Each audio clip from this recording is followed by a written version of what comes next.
আসসালামু আলাইকুম। আপনারা কেমন আছেন? আশা করি ভালো আছেন। তো চলে আসলাম আবার আর একটি নতুন ভিডিও নিয়ে। তো বন্ধুরা, আজকে আমার এই ছোট্ট ভিডিওটিতে আপনাদেরকে জানাবো পল্লিগ্রাম টিভি শফিক এবং রোহান কত বেতন পায়। তো ভিডিওটি আপনার স্কিপ না করে সম্পূর্ণ ধৈর্য সহকারে দেখুন। এবং পল্লিগ্রাম টিভি অথবা শফিকদের ভিডিও ভালো লেগে থাকলে আমার এই ভিডিওটিতে অবশ্যই লাইক দিবেন।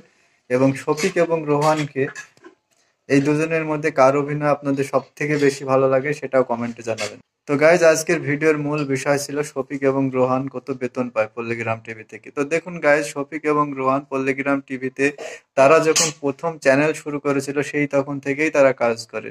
তারা অনেকদিন যাবৎ পল্লিগ্রাম টিভির সঙ্গে জুড়ে থাকায় তাদের বেতনটা অনেকটাই বেশি হবে। তো গাইজ, আপনারা ভিডিওটি দেখতে থাকুন। তো শফিক বেতন পায় প্রায় 50 থেকে 60 হাজার বা তারও বেশি, তার কম নয়। এটা তো আমি একটা ভিডিওতে বলেছিলাম, কিন্তু রোহনের বেতনটা আমি সেই সেই ভিডিওটাতে বলিনি। তো গাইজ, রোহন বেতন পায় শফিকের তুলনায় অনেকটাই কম।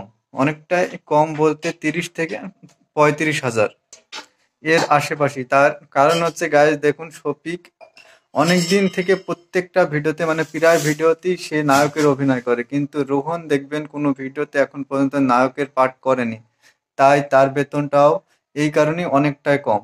তো গাইজ, আপনারা জেনে গেলেন পল্লিগ্রাম টিভি চ্যানেলে শফিক এবং রোহান কত বেতন পায়। তো আমার এই ভিডিওটি ভালো লাগলে অবশ্যই একটা শেয়ার করে দেবেন, যেন আপনার অপর বন্ধুটি জানতে পারে বা শুনতে পারে। তো গাইজ, আজকের ভিডিওটি এ পর্যন্তই। আমার এই ভিডিওটি সম্পূর্ণ দেখার জন্য আপনাদেরকে অসংখ্য ধন্যবাদ। আপনার দিনটি শুভ হোক।